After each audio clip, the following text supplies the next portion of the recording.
My sister's scream on Father's Day morning was the sound of a family falling apart, but I didn't know yet. I just knew something was terribly wrong.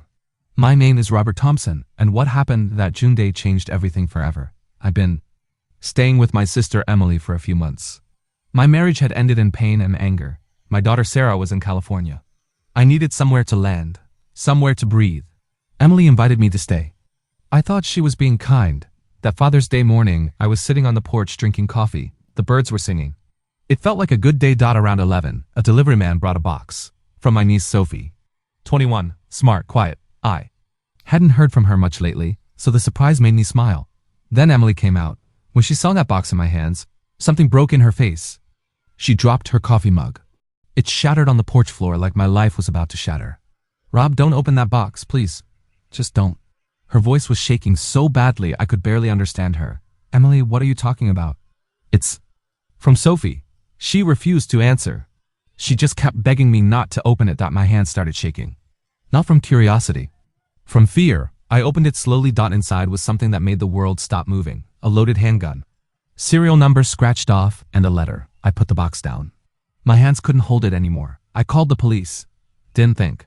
Just called. 10 minutes later, sirens filled the quiet Father's Day morning. The officers took the gun. They read parts of the letter. And that's when Emily completely broke down. The truth came out in pieces. In cries. In confessions she'd been holding for 15 years. 15 years ago, when my marriage was falling apart, Emily had started an affair with my wife Linda. My own sister, with my own wife. They'd hidden meetings, hotel rooms, late night calls, dozens. And dozens of lies. That affair had destroyed my marriage. All those years, I thought I'd failed as a husband. I thought I was the problem, but the problem was sleeping in the same house as me. The problem was blood. Sophie had discovered everything a few years ago. Old messages, hidden photos, credit card receipts. She'd been carrying that knowledge like poison. The gun was real. Her pain was real. She'd planned to send that box and then disappear, because she couldn't handle being born from a lie. My sweet niece was at her breaking point, and I never saw it. The police stayed for hours that day. They took statements. They kept the gun as evidence. Sophie was brought in later that afternoon. When I saw her face, I wanted to cry, but I couldn't. There were no more tears left in me. She hugged me tightly and whispered, "I'm so sorry, Uncle Rob. You deserved to know the truth a long time ago."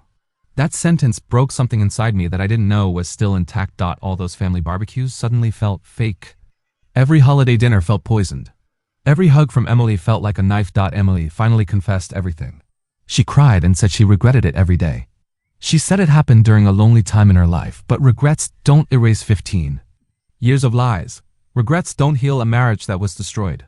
Regrets don't fix a daughter who mailed a loaded gun on Father's Day because her own mother's betrayal had broken her. I sat there listening and felt nothing. Just numbness. Just emptiness.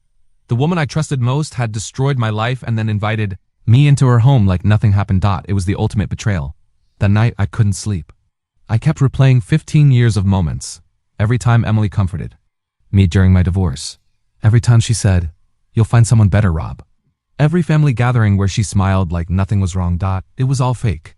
The next morning, I packed my bags. I didn't say goodbye.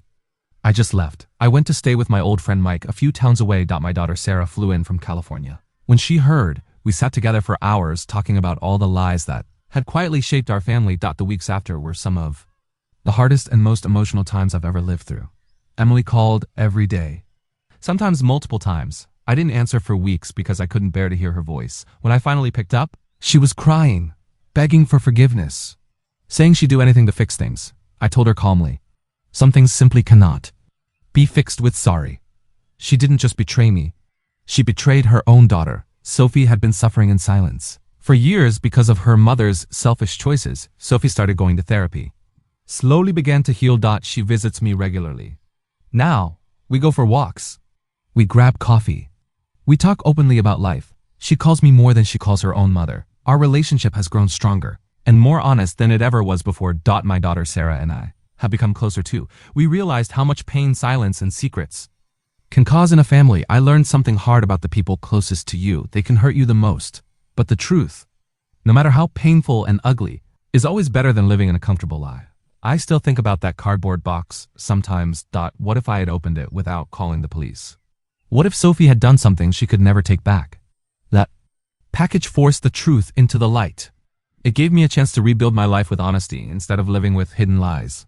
I moved to a place of my own, small apartment. Nothing fancy. I started going for morning walks. I fixed up an old car in Mike's garage. I spent real quality time with my daughter and granddaughter, Emily, and I barely speak now. She tries to reach out sometimes, but the trust is gone. Sophie continues to heal and grow, stronger every month. She even started college again with new energy. My daughter and I are planning a family trip this summer. Just the three of us. Life is slowly feeling normal again, but better, because it's honest. If you're watching this and you've been carrying a heavy family secret, or you've been betrayed by someone you trusted completely, you're not alone. Drop a comment and tell me, have you ever discovered a hidden truth that changed your entire family forever? Your stories help all of us feel less alone. Because sometimes the people closest to you are the ones who hurt you the deepest. And sometimes the only way forward is through the truth. No matter how much it hurts.